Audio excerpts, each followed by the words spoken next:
Hey everyone, this is Leanne from Of Love and Shiplap and the founder of Sublimation graphics and tutorials on Facebook and YouTube. Please be sure to subscribe to our YouTube channel so you never miss out on any of our tutorials. Today, I am going to be showing you how to sublimate a pint glass in a mug press. In order to do this, you will need a 17-ounce latte attachment for your mug press. I have the iColor mug press, which includes all of the attachments. That is linked in the video description. The attachments are separate, but you can browse what is available and use the code SUBTHAT to save 5%. The pint glasses I purchased are from Single J's Sublimation. They come in a variety of colors. I have purchased them in red, blue, green, yellow, and pink. And they are absolutely beautiful. They are frosted down into an ombre. You'll see it in just a second when we get our measurements. And they are just a really nice high quality glass. Now on their own, they can seem like a little bit pricey and a low profiting item, which is honestly normal for drinkware. Sublimation drinkware is a little bit more pricey, which means that finding creative ways to market it is crucial. I usually recommend selling drinkware in sets of 2, and these are actually sold in sets of 2, so that makes that easy. However, I think that these are best suited in gift sets. Now, gift sets are nothing new. They are always a popular item during the holidays, and they're always perfect for occasions for dad and wedding season and things like that. So it doesn't really take too much of an imagination to think of fun ways that you can use these ombre pint glasses, just selling one or even selling 2 and pairing them with other items. Some of the items that come to mind are things like grilling seasonings for sort of like a beer and barbecue type theme. You could pair it with a shirt for just someone who's a general beer lover. You could pair 2 of them with a bottle opener or a beer bottle caddy. You could also cater these to non-alcoholic options, such as with just different drink mixes for kids, or even pair it with maybe like a drink making machine if you wanted to do something like that, if you're planning on kind of spending more as a gift or to create a gift set. Now, gift sets are such a great selling item because you can take one beautiful item that you sublimated and even personalized, and then you can turn around and add a bunch of items from the Dollar Tree or Walmart, something that's cheap, it's not meant to be expensive, and then you are able to sell it for a much higher price.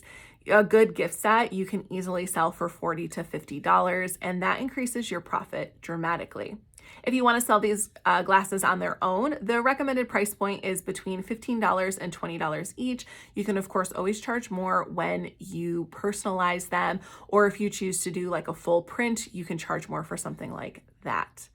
No matter which option you choose, these are a great item if you are in the market to sell drinkware, or if you're just looking for a really good gift item for the upcoming seasons galore. Again, we have Father's Day, Mother's Day, graduation season, wedding season, and Christmas season all coming down the pipeline. 2022 has flown by. So let's go ahead and start by getting our measurements, and then we'll set up our design for print in Affinity Designer and get this into our mug press. So the very first thing that we want to do is make sure that our glass fits into our press and that we do have the right pressure. Glass in particular is very sensitive to too much heat and pressure at the same time, so it's very important that we do this first and foremost. I'm using my iColor mug press, my iColor multi-mug press today. I have the 17-ounce latte shaped attachment in place. This particular mug press has 7 different attachments, and I have all of them. That includes a 2.5 ounce and 12 ounce latte shaped ones, which are for tapered glasses like this, and then a 2.5 ounce, 6 ounce, 11 to 15 ounce, and 20 ounce cylinder attachment. Now the 20 ounce one is not long enough to accommodate a tumbler, but it is made for those bigger, thicker 20 ounce sublimation coffee mugs that are out there. So we want to go ahead and slide our glass in, and we want to make sure that we are centered in our heating element. The reason being is because there is sort of like a bar in all of your heating element attachments that goes right about here, all the way around on both ends. And we don't want our glass to be over like this or up like this because it's going to create uneven pressure. We need to always have our drinkware items in the middle of our heating element. So I'm just going to kind of hold that in place and close my press. Now what we're looking for in terms of pressure is to have enough pressure that we get a subtle resistance when we close it, so it's clearly tight, but not so much pressure that it's like resisting and we're risking breaking the glass. Again, too much pressure, especially as heat is being added, can cause your glass to crack and break. That is not what you want, so you want to be very mindful of the pressure that you have and also the placement of your glass inside of that heating element. Make sure that you do this with your press off so that you are not adding any heat to your glass.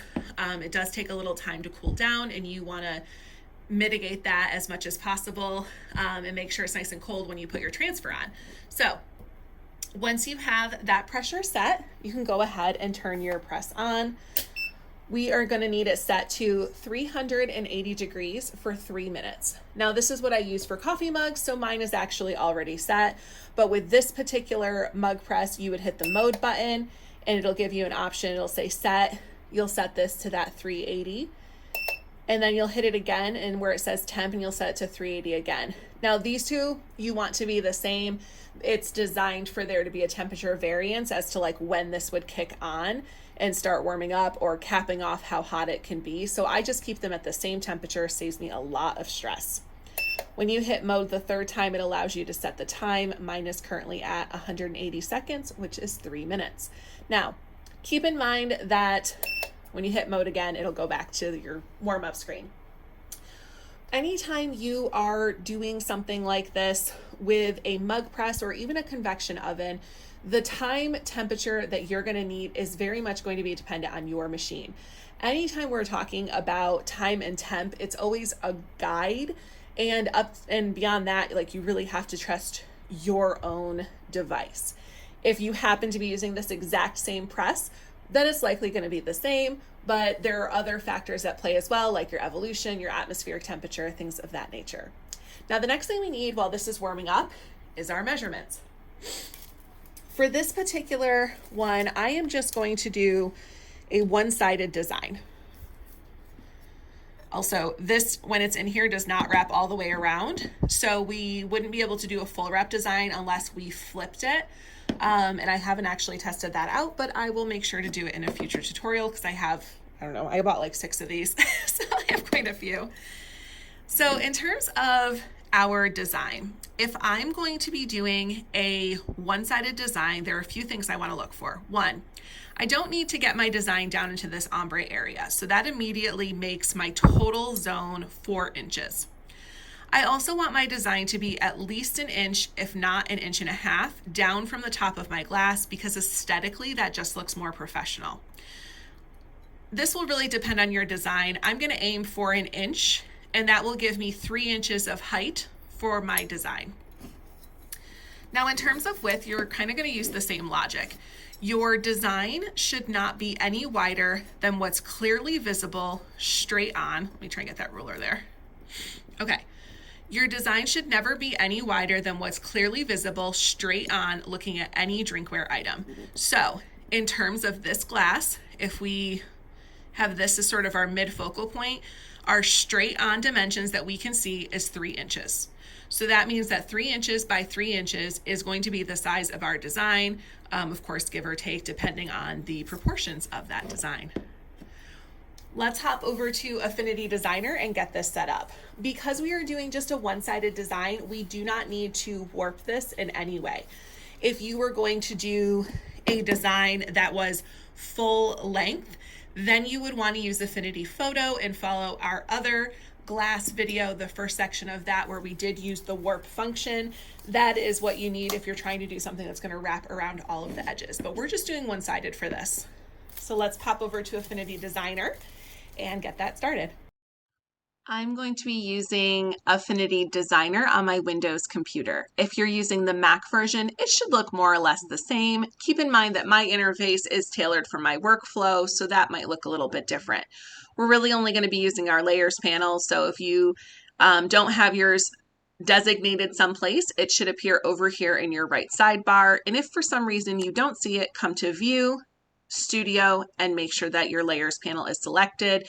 If it is and you still don't see it, choose Reset Studio and it will appear over here in this right sidebar.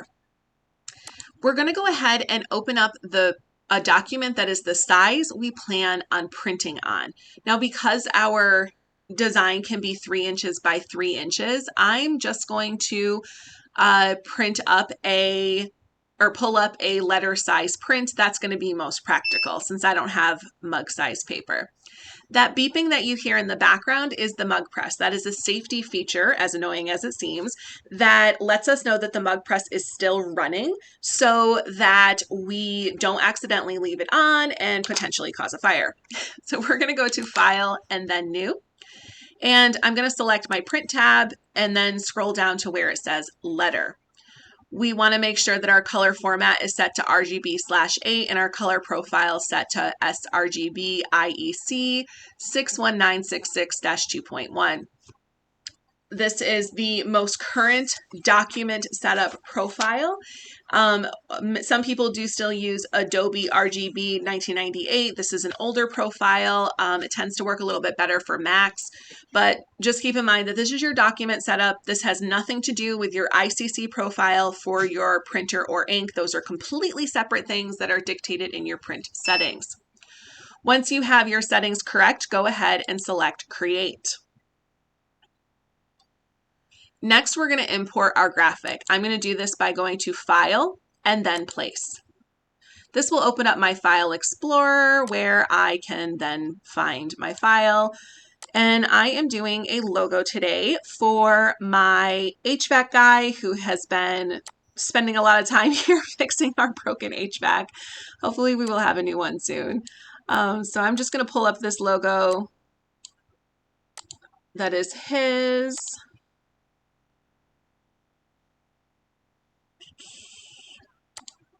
Okay. And select Open. When you see that down arrow with the puddle, you can then click and drag or one click to add it. When you one click, it is going to import at full size, which may or may not be what you want, but that's okay. Come down to your transform panel, look for this little figure 8, click on it to make sure that your aspect ratio is locked. You'll see those little arms when it's locked, and then choose the larger measurements and enter the size that you would like.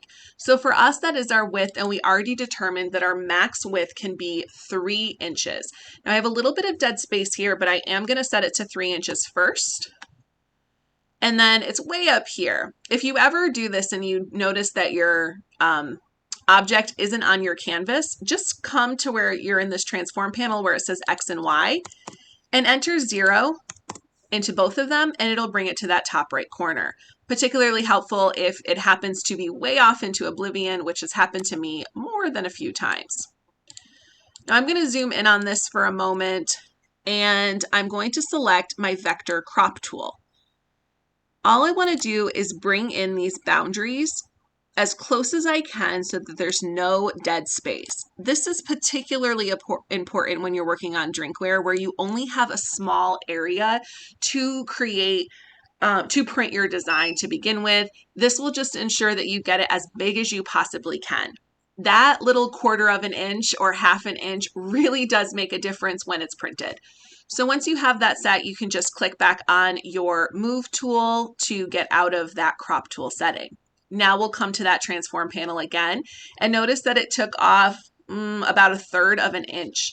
So we can select that width again and now enter it to 3 inches. And we've got a much bigger design that will be perfect for our glass. Now I'm going to zoom out just a little bit. And a frequently asked question is, how can we make sure this is like as accurate and straight as we can get it on our paper? Or on our glass. And one of the easy ways to do that is to create a reference point dead zone before you print. My paper is 8.5 by 11. if I were to come up to my ruler and grab a guideline, I could put one at the 1 inch mark just by dragging it down and aligning it right here where it says 1. Now these are your rulers. If you don't see your rulers, come to view and make sure show rulers is selected. If you don't want to deal with clicking and dragging to manually add a line, then come up to the view panel and then choose the guides manager, and here you can manually enter them. So I wasn't actually exactly on 1, but I can enter 1 and put it there. Now, the 1 is 1 inch from my top, but I want my design to be 1 inch from the top of the glass. I already have to cut off the edge of my paper just in case there's ink there. So I'm going to add a second one. So I click on this little piece of paper and it automatically adds it at the halfway mark, but I'm going to click on it and I'm going to enter 2 so that it's on the 2 inch mark. And then I will hit close. And then I will simply click and drag my logo up so it touches that line. Now, once we print it, all I have to do is trim 1 inch off the top of my paper, and then that new edge that I don't have to worry about any ink bleed on will line up perfectly with the top of my glass to make this easy to make this straight. This does seem like a little bit of a waste of paper for something like this, but anytime I do this, I always save the rest of the paper to use for nozzle checks, and you can do that as well. So I'm going to go ahead and go to File and then Print. And I want to choose my Workforce 7710 printer. That's my sublimation printer currently. I will then select Properties and choose the appropriate presets that I have in place. Mine is just subprint letter size, so that is what I'm selecting. You can add your own presets by using that Add Remove Preset option based on the settings for your paper, printer, and ink. Always remember that those are dependent on what you are using. I am using a Workforce 7710 printer from Epson. These are discontinued, and I'm using Printer Jack ink and I believe Single J's paper today. So my settings are based on all of that, and your settings may be a little bit different depending on what you need. So get those printer settings set and then click OK. Select OK again, and it will send it to print. Now we'll go ahead and pop back over to our workbench and get this cut and taped onto our glass so that we can press it in our mug press. I very much anticipated having a bit more space with this new workbench, but seems like nothing is ever big enough for these cutting utensils. That's why I'll be building a cutting table to go in the other corner. So I've got my print here, and all I'm going to do is pop open my guillotine paper cutter, and I'm going to slide that under if it'll let me. There we go. Maybe. I'm going to line this up on the 10-inch mark.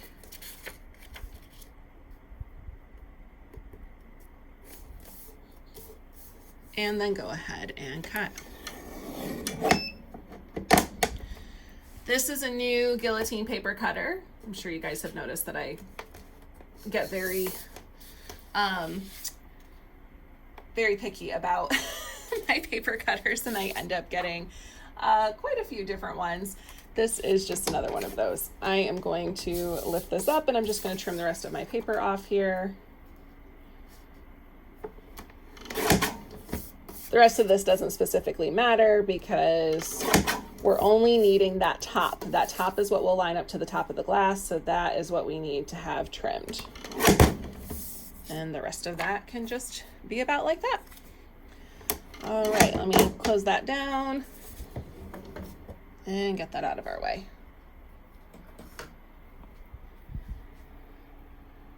All right, all we're gonna need is some heat tape and of course our heat gloves. So I have both of those things ready here. And we're gonna start by lining this up. Lining that up with the edge of our glass, wrapping it around. And then what you wanna do anytime you're working with glass is look in the inside and make sure that it looks even and straight how you would like it. Keep in mind that your paper is going to look like it's dipped down like this. That's correct. That's because we did not arc it to fit this. We don't have any kind of arc on this. But for a design like this, as you can see when you look in there, it's not really gonna make a difference. It's only necessary if you're doing something that wraps all the way around for you to arc it. So in that regards, I recommend you sort of like pick and choose whether that's worth the time and effort for you. So we're gonna get a little bit of tape here. I'm gonna put one on one side, and I wanna make sure this is nice and pulled tight, and then put up another piece of tape on the other side. Now, before we press this, you wanna check for a few things. First, is your paper flush all the way along here along the glass? Very important. You don't want any crinkles, because that's gonna leave crinkles and gaps in your design. It needs to be flush all the way along. Sublimation requires consistent pressure and your design to be perfectly smooth against your substrate. Big mistakes happen when you don't pay attention to that. And then of course, always double check inside there to make sure that it is straight, which I think we are. I hope we are. To make sure that you're straight. That's the nice part about glass, is you can look inside. I think I am. I'm just gonna peek at it here. Sometimes things are a little harder on a video. All right. Okay. And once you have that set, you can go ahead and slide it on in to your mug press. It's always a good idea when you're doing glassware to have some type of paper. I use parchment paper a lot with coffee mugs. For this today, I'm just gonna use some newsprint. For those of you who are big fans of like butcher paper and things like that, I don't personally have a Sam's Club membership, so I have never bought butcher paper myself there. But I did just get all of this newsprint from Uline. I'll show it to you in just a second. And the cost per inch was actually cheaper. So that's a win in my book. I just cut it in half. They're 15 by 20, I think. So they're kind of perfect for using as pre-cut sheets. That's the whole thing, pre-cut sheets. So that I don't have to worry about trying to rip off a piece, having jagged edges, wasting paper, blah, blah, blah, blah, blah. So get a piece of blowout paper there. Wrap your glass up like a burrito. Slide this on in, being careful not to burn yourself. Get it right up in the center there. And then go ahead and close. Ooh, I'm either a little too far. I gotta loosen mine just a hair. There we go. Okay, and then we're gonna press our start button. Now, I made a mistake just now. With this mug press, the timer will not start counting down until it is at temperature. And anytime you put your substrate in, you are going to lose temperature. So the trick that I didn't do is to hit this start button first, then put your glass in. That's the trick with this particular mug press. It wasn't like that with my old mug press. That's okay, I got my phone here. I'm just gonna set the timer on there so that we don't mess this up. I'm gonna get my gloves ready so we are ready to go. Now, frequently asked question is, do these stink when they are pressing? Yes, they do. I've had my mug press for quite some time. I've used it a million times over, and at no point has it not smelled. So just something important to keep in mind. I also do find that parchment paper is a better blowout paper option because it's more resistant to the temperature. But this newsprint has worked well on my heat press, so I'm sure it'll be fine here as well. Just always keep, pay attention to these kinds of things. You don't ever want to cause a fire in your home. Now, this multi-mug press is definitely a favorite of mine. I've gotten a lot of use out of it, and I really like having all the different attachments. They are very handy. As I said, there are seven different attachments. I'm currently looking for something to set this on when it comes off, because I did not need to get like a silicone mat up here. So I'm looking for something that will protect the wood. I'm just going to use this towel. So make sure you do have some kind of a silicone mat or something of that nature that will protect your workbench when you take this off, because the glass will be very hot. Very, very hot. we have got just about 60 seconds left. Notice that the temperature is still dropped. That's completely normal. Don't let it freak you out. It's because your glass is absorbing the heat that's being put in, and this is measuring the heating element itself. So that doesn't mean that your glass temperature is not at 380. It just means that it's absorbing so much of the heat from the element that the element is registering a different temperature. Important things to know about working with mug presses. If you're wondering about this mug press, I believe that if you get it with all of the attachments, it ends up being around $500. You can use the code SUBTHAT to save 5% at the icolorprint.com website. And it doesn't come with the attachments by default. Those are separate, so you certainly don't have to buy them. I think when I got just this with the 11 15 ounce mug attachment, it was, I want to say $300 shipped. And each of the other attachments is roughly $50 or $60. I bought all the attachments so that I could do tutorials. If I was running a business, I would not need all of these attachments. Or, I mean, if I was selling drinkware items as a business, I wouldn't need all these attachments. All right, there's our cue. We're gonna go ahead and open that up, pull this out, and set it there. It's very hot, and it is gonna take a minute to cool down. I'm just gonna go ahead and turn off my mug press because we are done using this. And it shouldn't take too long. We'll give it just a minute here. Notice how vibrant that logo looks through the inside there. Ooh, it's very hot.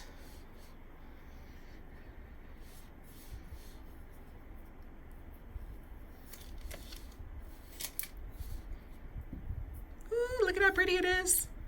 Now, a really, really important thing to know about glassware. This is too hot for me to pick up, but I learned this the hard way a long time ago. If you put a glassware item on something like this, don't let it roll all over the place, or don't move it, because this is still hot, which means the gas can still escape and end up on whatever you've set it on. I made this mistake, and then when I put the glass object, it was a cutting board, when I put it back on the mat that it was on, the ink that transferred onto the mat resublimated into the cutting board, and it was awful. So just a little life lesson for you. Now, this is still too hot for me to pick up, but you can see that these colors look fantastic. Remembering that sublimation ink is, of course, translucent. And so we can only get so much vibrancy even when it's frosted because it's still technically clear. If this was solid white, it would look a little bit more vibrant. But I'm thrilled with this. My HVAC guy, Mario, is going to love this. He actually saw all this stuff just the other day when he was here. He saw all the goodies that I've got here for tutorials. So just to reiterate, you're going to do these at 380 degrees for 180 seconds. That's 3 minutes in a mug press. Be sure to check out our other tutorial if you plan on doing it in a convection oven. That's a different process. And these were from singlejs.com. They are under pint glasses. They come in a variety of colors that you can choose from. I currently have blue, green, yellow, and red. Blue, green, yellow, red. Oh, and pink. And there's a pink one down there. They are sold in sets of 2, and you can resell them in sets of 2 as well. They are a good item to use for gift sets. Now, for a gift set, I would absolutely pair this with something like a t-shirt, maybe some bottle opener. You could do a 6-pack of soda or beer if you were giving it to someone else. If you're planning on selling it as a gift set is always a smart idea. And in that regards, I would probably do 2 of these, and a bottle opener. Does not need to be a sublimation one, just any bottle opener. I would get like a nice speed key bottle opener from a restaurant supply store, because that would cost you about $1. So you'd be roughly $12 in for your whole project here, and you could charge $25 to $30 for that set, especially if you do personalized logos and designs. This is getting a little bit easier to handle. So I can give you a nice up close. Ooh, it's still really hot. Glass takes a while to cool off. So needless to say, there is our Sublimation Ombre Pint Glass done in a mug press. Keep in mind those important tips about your pressure and temperature. And if you give this a try, be sure to share it in Sub That, because we would love to see your results. Have any questions, feel free to drop them below or post them in our group. And we look forward to seeing you in our next tutorial. Don't forget to subscribe to our YouTube channel or join our group so that you never miss out on any of our live tutorials.